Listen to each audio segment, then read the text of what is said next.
Hello and welcome, guys. Welcome back once again to the new session.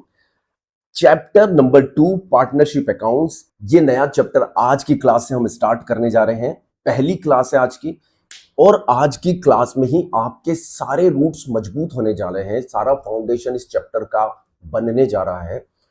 जितने भी fundamentals concept इस chapter से related हैं, बहुत ही क्लियरिटी के साथ आज की क्लास में हम पढ़ने जा रहे हैं। तो this going to be very interesting interpretative sessions for all of you. यदि कॉन्सेप्ट साउंड होंगे तो चैप्टर के क्वेश्चंस को करने में बहुत मजा आएगा। यदि कॉन्सेप्ट अच्छे नहीं होंगे तो क्वेश्चंस रटे जाएंगे, केवल समझे नहीं जाएंगे सर। तो पहले कॉन्सेप्ट क्लियर करते हैं, बेस और फाउंडेशन क्लियर करते हैं इस चैप्टर का, फिर आगे बढ़ते हैं बच्चों। तो बिना समय व्यर्थ गवाए चलते हैं हमारे लैपटॉप की स्क्रीन पर और करते हैं स्टार्ट इस चैप्टर।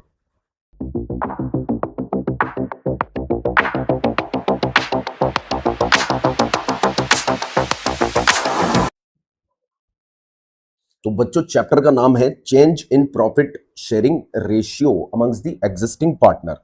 कॉन्सेप्ट को समझते हैं और आगे बढ़ते हैं ग्रेजुअली, धीरे धीरे।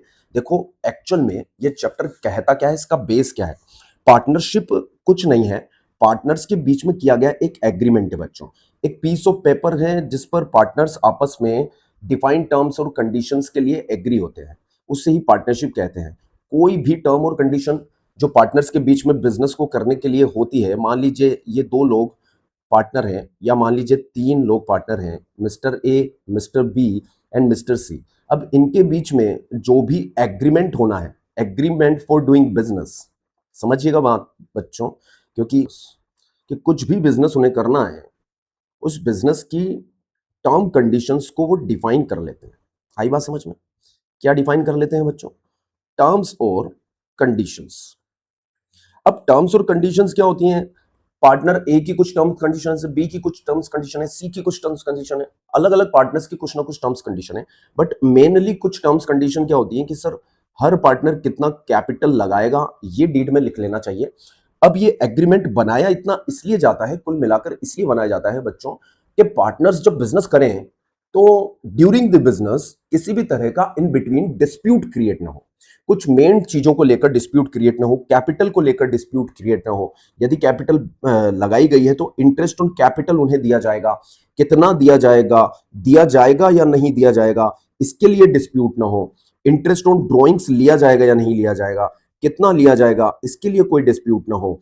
किसी पार्टनर की डिमांड है सैलरी की, ठीक है, तो सैलरी उसको दी जाएगी या नहीं दी जाएगी, ये पहले से डिफाइन कर लीजिए, किसे दी जाएगी। यदि कोई पार्टनर बिजनेस कर रहा है आपके लिए सेल्स का, तो उसे कमीशन दिया जाएगा या नहीं दिया जाएगा, और दिया जाएगा तो कितना दिया जाएगा। Each and every aspect of doing business amongst the partners is defined in a written form in a particular document called deed और एग्रीमेंट। आप उसे डीड कह सकते हैं, आप उसे एग्रीमेंट कह सकते हैं।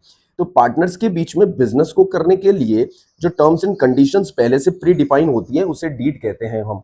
बहुत सारी चीजों को लेकर वो चीजें, वो बातें, वो टर्म्स डिफाइन कर ली जाती है, ये हम पहले ही देख चुके हैं। अब देखो बच्चों, एक और इंपॉर्टेंट टर्म्स और कंडीशंस इनके बीच में थी, वो थी प्रॉफिट शेयरिंग रेशियो।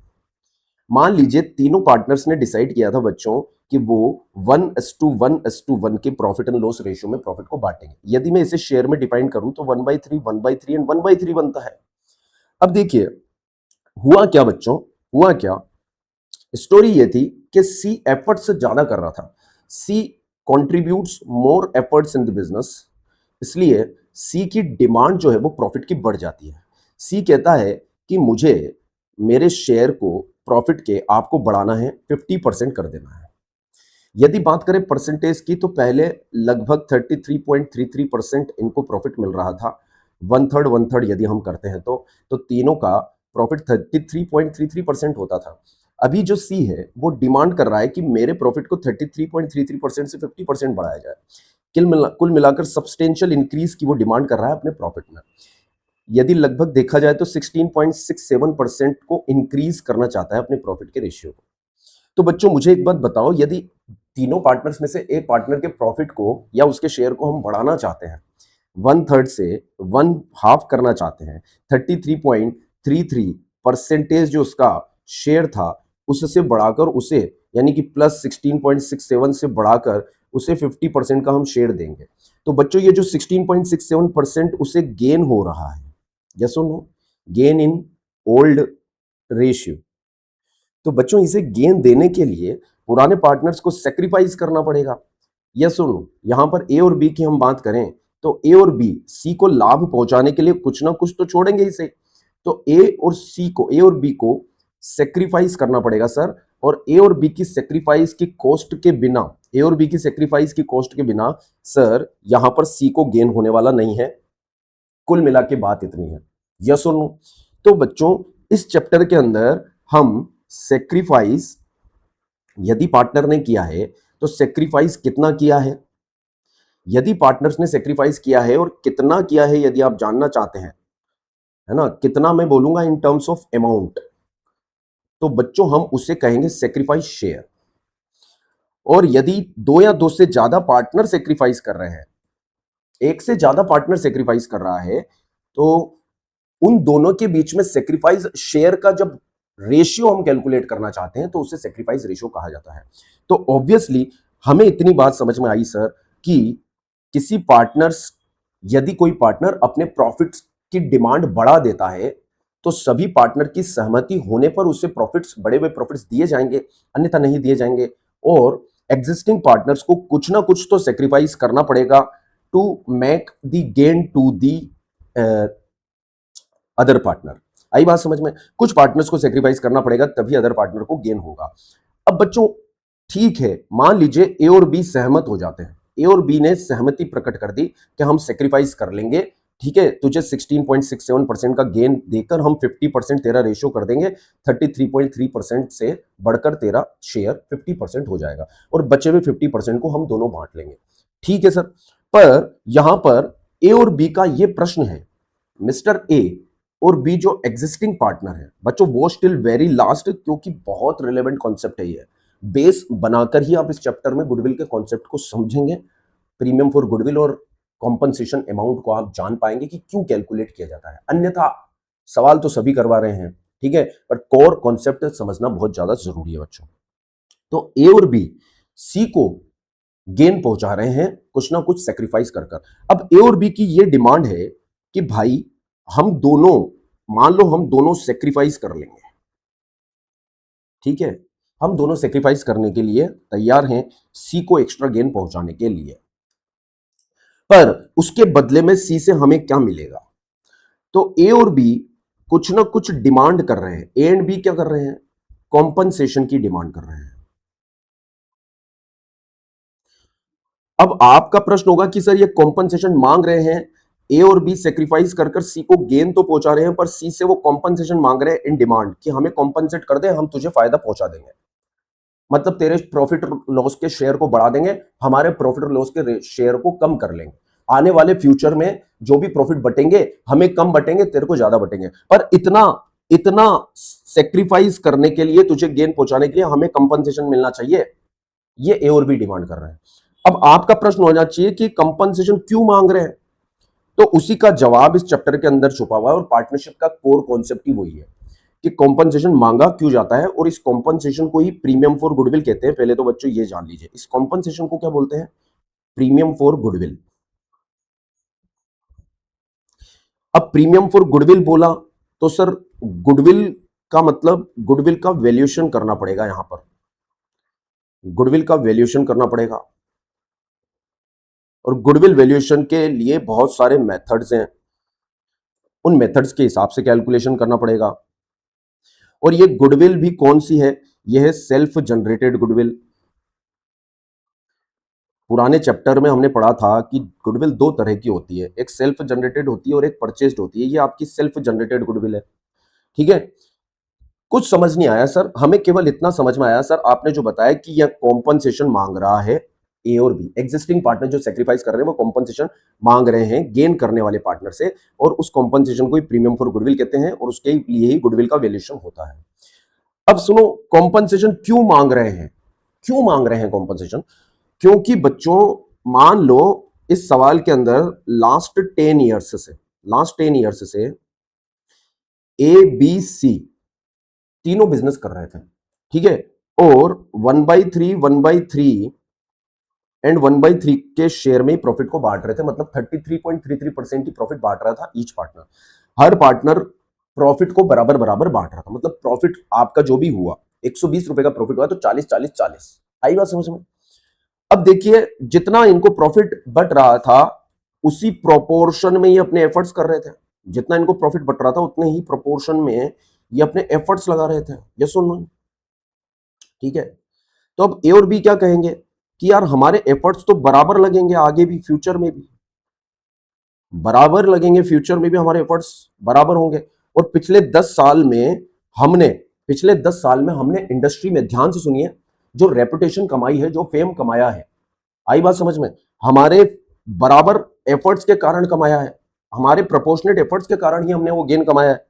कहने का मतलब, यदि हम बात करें कि लास्ट ईयर के पिछले 10 सालों के प्रॉफिट्स की, तो पिछले 10 सालों में हम तीनों ने इतने ही एफर्ट्स किए थे, 1/3 1/3 1/3, और उसी के बेसिस पर हमने हमारा नाम, हमारा रेपुटेशन, हमारा ब्रांड, हमारी गुडविल को एस्टेब्लिश किया है। कहने का मतलब बराबर बराबर एफर्ट्स लगाए हैं हम तीनों ने, हमारे फेम, हमारी गुडविल, हमारे फ्यूचर को सिक्योर करने के लिए, आई मस्ट से इंडस्ट्री में हमारा नाम बनाने के लिए। मान लीजिए ये एक इंडस्ट्री है, टेक्सटाइल इंडस्ट्री, और इसमें इनकी फॉर्म है ये एबीसी। अब सुनना बच्चों, ये कॉन्सेप्ट बिल्कुल सही दिशा में आप समझ पाओगे यदि आप इसको समझ पाते हैं, अन्यथा आप डाइल्यूट हो जाओगे। इसलिए पूरा फोकस और ध्यान लगाकर इस कॉन्सेप्ट को समझना।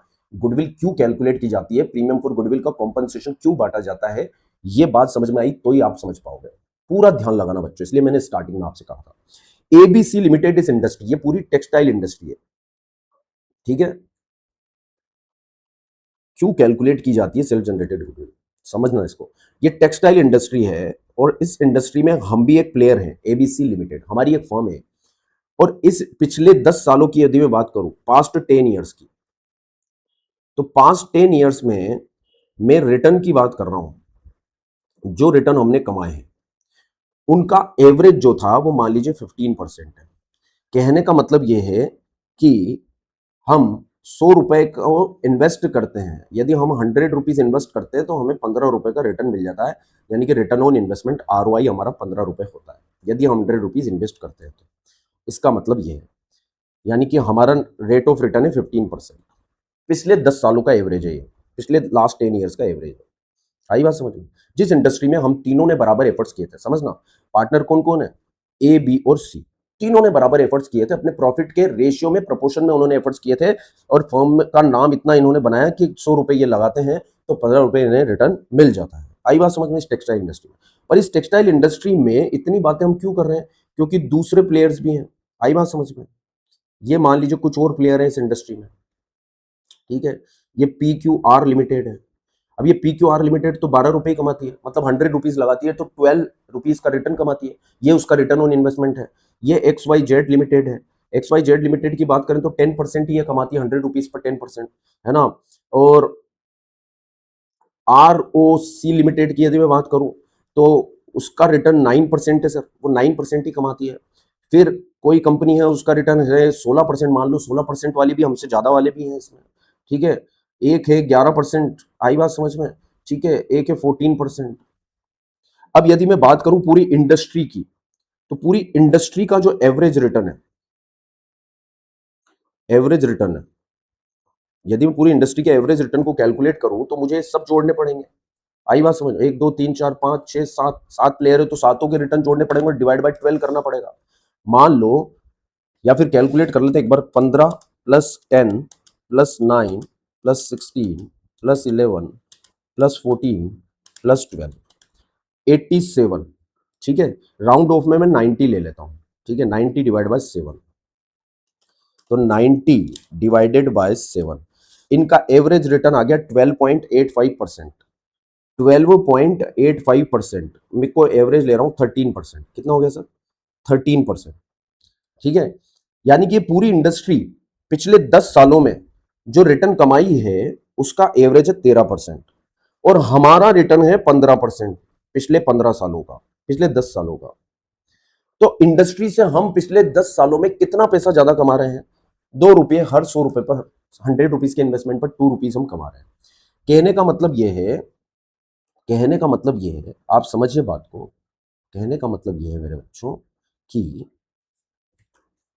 अब समझना बात को, लास्ट 10 ईयर्स में, ठीक है भाई, जिसको कॉन्सेप्ट बिल्कुल डेप्थ में जाके समझना ना, अच्छे से इंटरप्रेट करना है, बेस डेवलप करना है चैप्टर का, वो देख सकते हैं वॉस्टिल वेनिला। जिनको बहुत जल्दी ना, आजकल बहुत जल्दी रहती है बच्चों को, है ना, बस फटाफट से कैप्सूल गोली खाई, समझ में आ गया, वन शॉट पढ़ लिया, देख लिया, एग्जाम में चले गए, तो वो ना देखें प्लीज, हाथ जोड़कर निवेदन है, सॉरी फॉर दैट, है ना। जिनको क्रिस्टल क्लियर चाहिए कॉन्सेप्ट, वो ही बैठे बस, ठीक है। लास्ट 10 ईयर्स की बात करें तो हमारा जो रिटर्न है एबीसी लिमिटेड का, वो तो है 15%। और इंडस्ट्री का जो रिटर्न है, पूरी इंडस्ट्री जिससे हम बिलोंग करते हैं, टेक्सटाइल इंडस्ट्री, उसका रिटर्न है 13%। तो मुझे एक बात बताओ, एक्सिस हम कितना कमा रहे हैं? 2%। यदि हमारी फर्म में 100 रुपए लगाए जाए तो आपको 15 रुपए का रिटर्न देगी, और यदि पूरी इंडस्ट्री में 100 रुपए लगाए जाए तो वो 13 रुपए का रिटर्न देगी। मतलब हम 2% एक्स्ट्रा कमा रहे हैं इंडस्ट्री से, उस इंडस्ट्री से जिस इंडस्ट्री को हम बिलोंग करते हैं, just because of our name, just because of our fame, brand value, goodwill. यही हमारी सेल्फ जनरेटेड गुडविल है। तो बच्चों मुझे एक बात बताओ, यदि हमारे बिजनेस में तीनों ने 10-10 लाख रुपए की कैपिटल लगाई थी, तो टोटल कैपिटल कितनी लग गई? यानी कि टोटल कैपिटल एम्प्लॉयड की यदि मैं बात करूं, तो टोटल कैपिटल एम्प्लॉयड कितनी हमारे बिजनेस के अंदर, तीनों पार्टनर ने 10-10 लाख की कैपिटल लगाई, तो 30 लाख लगी। आई बात समझ में? हमारा ROI, रिटर्न ऑन इन्वेस्टमेंट, कितना है sir? 15%। Normal rate of return मतलब ये है इंडस्ट्री का, normal rate of return of industry ये है 13%। तो मुझे एक बात बताओ, मुझे एक बात बताओ, यदि मैं आपसे कहूं कि हमारे एक्चुअल प्रॉफिट, एवरेज प्रॉफिट हम बताएंगे जो हमने पिछले 10 सालों में कमाए हैं पर एनम, तो 30 लाख की कैपिटल पर हमने 15% से कमाया है, यानी कि 4,50,000 पर एनम हमने कमाया है। और यही प्रॉफिट यदि इंडस्ट्री में कमाए जाते हैं या इंडस्ट्री की किसी और फॉर्म में कमाए जाते हैं, और वही 30 लाख की कैपिटल लगाकर, मतलब हम तीनों किसी और फॉर्म में बिजनेस में पैसा लगाते हैं, या फिर कोई और व्यक्ति जो इंडस्ट्री के अंदर PQR लिमिटेड, XYZ लिमिटेड दूसरी फॉर्म है, वो 30 लाख पर कितना कमा रहे हैं? एवरेज देखा जाए तो 13% कमा रहे हैं, हम 15% कमा रहे हैं, वो 13% कमा रहे हैं, ठीक है।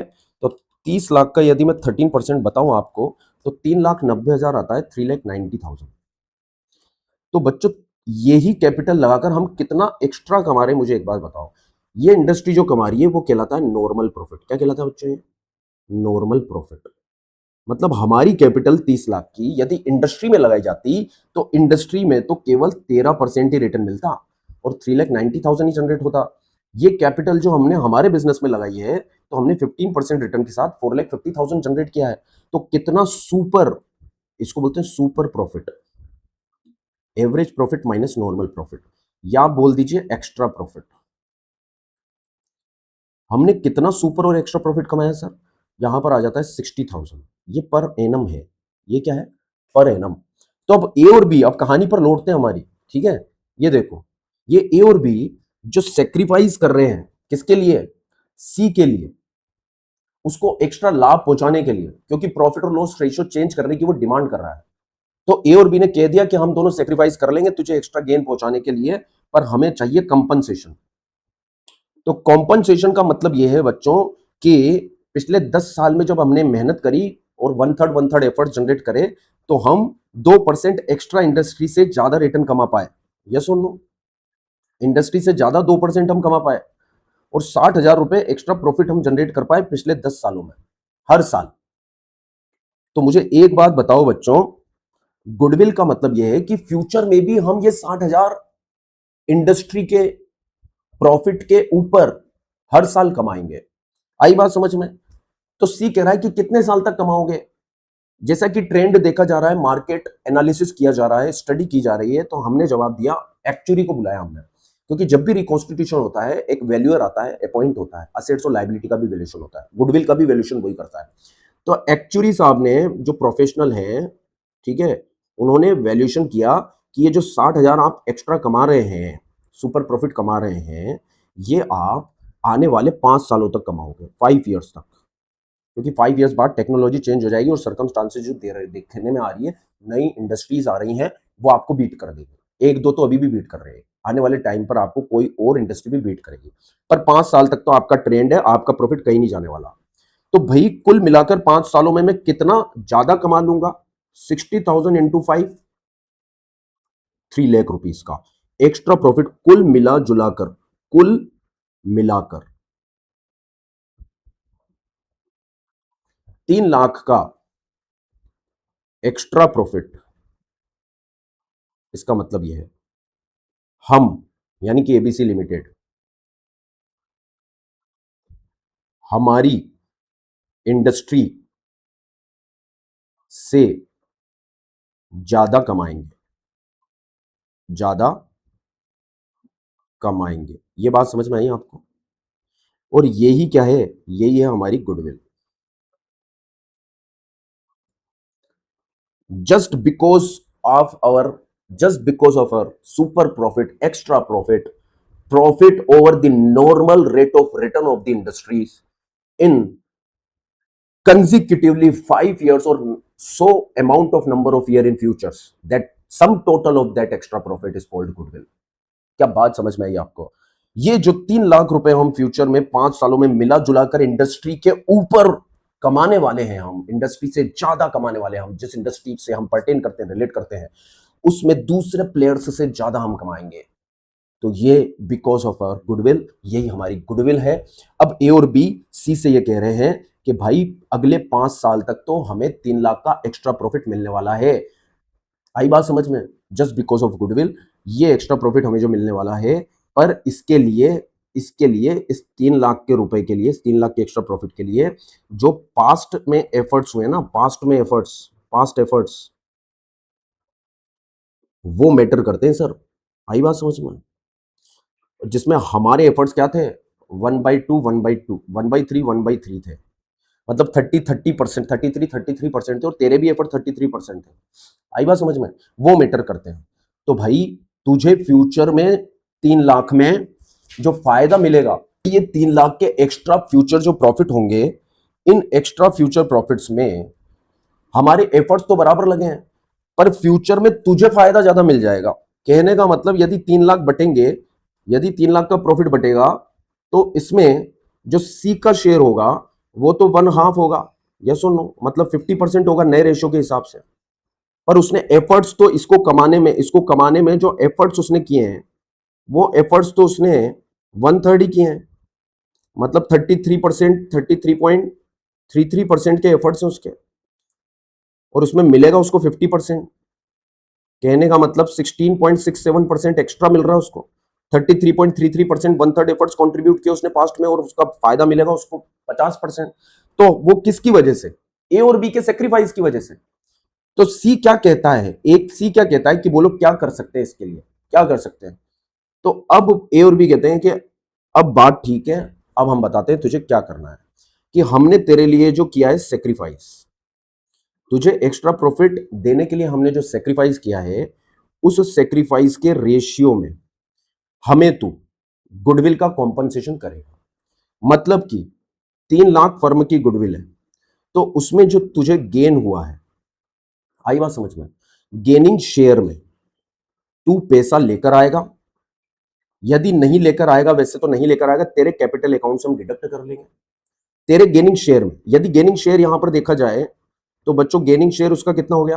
पहले 33.13% मिलता था, 50%, तो 16.67% उसका गेन हो गया। आई बात समझ में? तो 3 लाख का 16.67% वो लेकर आएगा, मतलब लगभग 50,000 रुपए लेकर आएगा वो, क्योंकि फ्यूचर में एक्स्ट्रा मिल भी तो रहा है 50,000 उसको। 3 लाख का यदि देखा जाए तो अब वो 50% जनरेट करेगा, मतलब 2,50,000।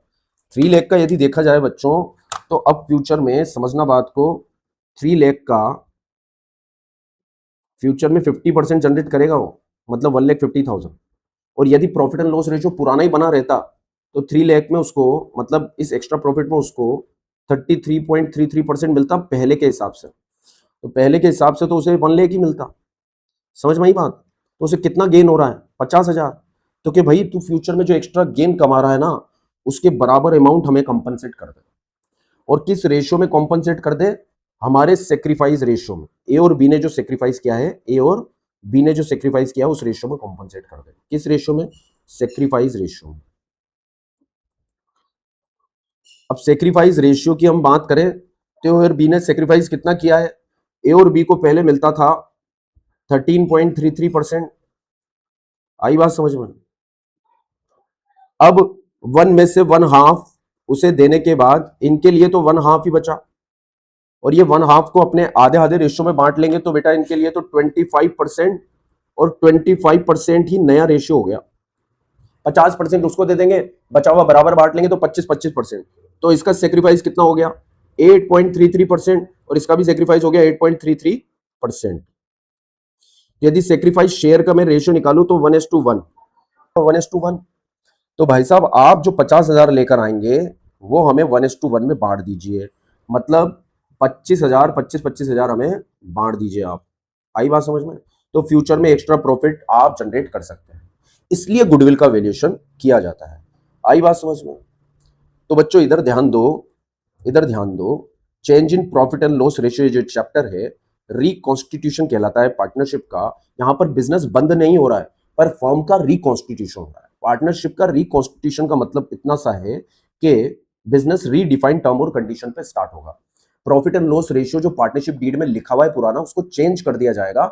अब उसकी जगह नया रेशियो मेंशन कर दिया जाएगा। तो पुरानी डीड को हटा दिया जाएगा, नई डीड बनाई जाएगी। मतलब पुरानी डीड में फेरबदल आप नहीं कर सकते, काट छाट नहीं कर सकते, एडिशन डिलीशन नहीं कर सकते। जब पुरानी डीड बदलनी पड़े, क्योंकि एक फुल स्टॉप भी उसके अंदर बदलना है आपको, तो आपको नई डीड बनानी पड़ेगी, और नई डीड को बनाने को ही रिकॉन्स्टिट्यूशन ऑफ पार्टनरशिप फॉर्म बोला जाता है। आई बात समझ में। तो partnership is a result. Partnership की यदि हम बात करें तो पार्टनरशिप एक रिजल्ट है of an agreement between the partners और between the persons for sharing the profit and loss of the business। पर इसके अंदर किसी भी तरह का चेंजेस हो, आप इसको नोट कर लीजिएगा, बाद में कोई दिक्कत नहीं है, अभी आप ध्यान से पढ़िए। यदि इसमें कोई भी चेंज होता है पार्टनरशिप एग्रीमेंट में, brings to an end of existing partnership. यदि नया कोई बदलाव करना है तो वर्तमान एग्रीमेंट बदल दिया जाता है और नया एग्रीमेंट इफेक्ट्स में आता है। फिर बात करते हैं change in the agreement results in change in relationship amongst the partners. In such A case although the firms continues. Firm बंद नहीं हो जाती, बिजनेस बंद नहीं हो जाता। रिकॉन्स्टिट्यूशन में बिजनेस बंद नहीं होता है, फर्म के डिसोल्यूशन में वाइंडिंग अप में बिजनेस बंद होता है बच्चों। आई बात समझ में।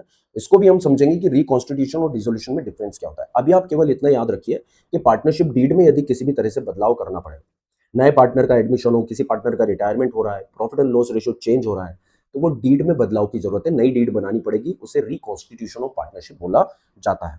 आई बात समझ में। और यदि बिजनेस ही बंद कर दिया जाए, ठीक है, सब अपने अपने रास्ते हो जाए, तो उसे होता है डिसोल्यूशन ऑफ पार्टनरशिप। वो लास्ट चैप्टर है पार्टनरशिप का। तो ये रिकॉन्स्टिट्यूशन है पार्टनरशिप। तो रिकॉन्स्टिट्यूशन किन किन कारणों से होता है, कहने का मतलब यदि मैं आपसे बात करूं कि रिकॉन्स्टिट्यूशन कब कब होता है, मतलब डीड में कब कब बदलाव होता है। जब profit and loss ratio change हो गया तो डीड में बदलाव करना पड़ेगा।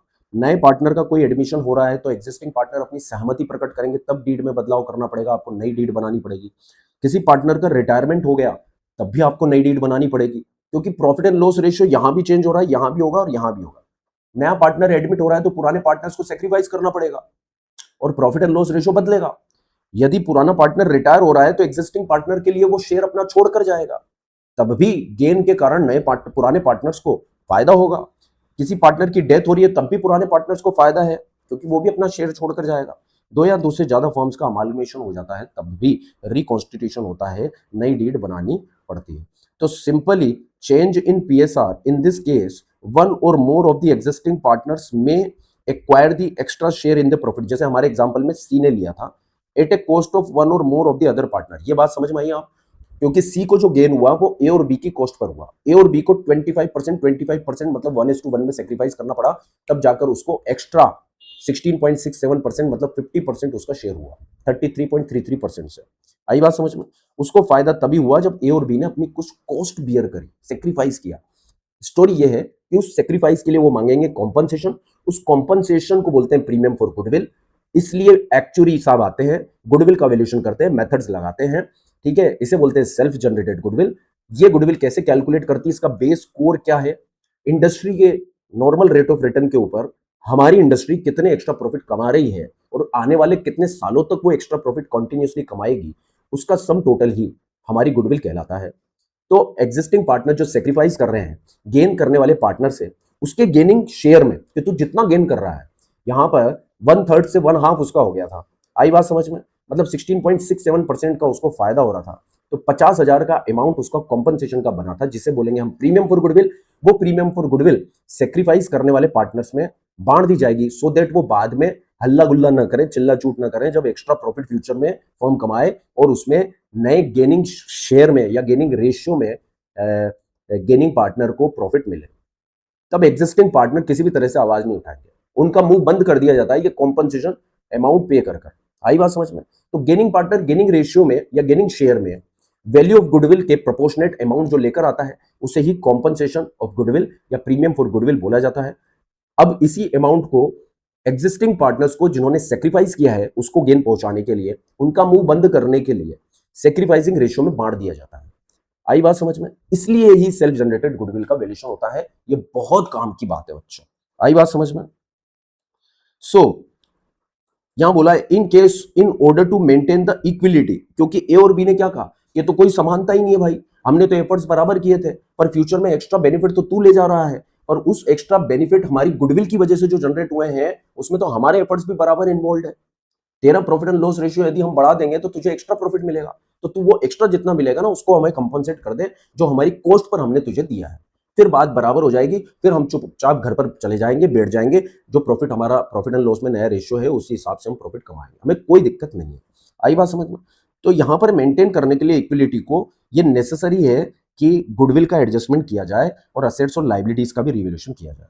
ये सब चीजें इस चैप्टर के अंदर समझेंगे हम। तो आज की क्लास में केवल मैंने इतना समझाया मेरे प्यारे बच्चों कि गुडविल का कॉन्सेप्ट होता क्या है और change in profit and loss ratio या इस चैप्टर के अंदर गुडविल के वैल्यूएशन की रिक्वायरमेंट क्या है, कोर कॉन्सेप्ट क्या है, गुडविल क्यों वैल्यू की जाती है, कॉम्पनसेशन फॉर गुडविल क्यों वैल्यू किया जाता है, प्रीमियम फॉर गुडविल क्या होता है, सेक्रीफाइस क्या होता है, गेन क्या होता है, गेनिंग पार्टनर से सेक्रीफाइस के रूप में, गेनिंग पार्टनर से compensation for goodwill premium for goodwill के रूप में पैसा क्यों मांगा जाता है, सेक्रीफाइसिंग पार्टनर को उसे बांटने के लिए मांगा जाता है। ये सारा कोर कॉन्सेप्ट चैप्टर के अंदर हमें काम आएगा और इस कॉन्सेप्ट को बेस को बनाकर ही हम आगे बढ़ेंगे, प्रोसीड करेंगे। कल की क्लास में सेक्रीफाइस रेशियो और गेनिंग रेशियो हम सीखेंगे बच्चों। If you do not yet subscribe then please do subscribe and press the bell icon. अपने सभी दोस्तों के साथ इसे शेयर कर देना, क्योंकि कॉन्सेप्चुअल लर्निंग आपको चाहिए, बिल्कुल स्मार्टली स्टडीज आपको चाहिए। Each and every core concepts को आपको डेप्थली समझना है, तभी मजा आएगा अकाउंट्स को पढ़ने का, रटने का। ये सब्जेक्ट नहीं है, accounts is not a subject of remembrance, it is a subject of learning. ये मेरा टैगलाइन है, ठीक है? हम सीखेंगे, साथ में सीखेंगे, दोस्तों के साथ शेयर कर दीजिएगा, सभी सीखेंगे। बस थोड़ा सा पेशेंस रखना, बट आपके फंडे इतने स्ट्रॉन्ग कर दूंगा, ये मेरी गारंटी है कि आप कहीं भी अपने कॉन्सेप्ट से डिपार्ट नहीं करेंगे। और ये कॉन्सेप्चुअल लर्निंग ही, यदि आपके बेस और फंडे अच्छे होंगे, क्रिस्टल क्लियर होंगे, तो आपकी ग्रोथ में बहुत फायदेमंद होंगे और आपको आपके फ्यूचर में जहां जहां भी आपको अकाउंटिंग कॉन्सेप्ट्स की जरूरत होगी, आपको बहुत कॉन्फिडेंस होगा, आपको फियर नहीं होगा, डर नहीं होगा। आई बात समझ में? मिलते हैं नेक्स्ट क्लास में। See you, take care, bye bye, Radhe Radhe.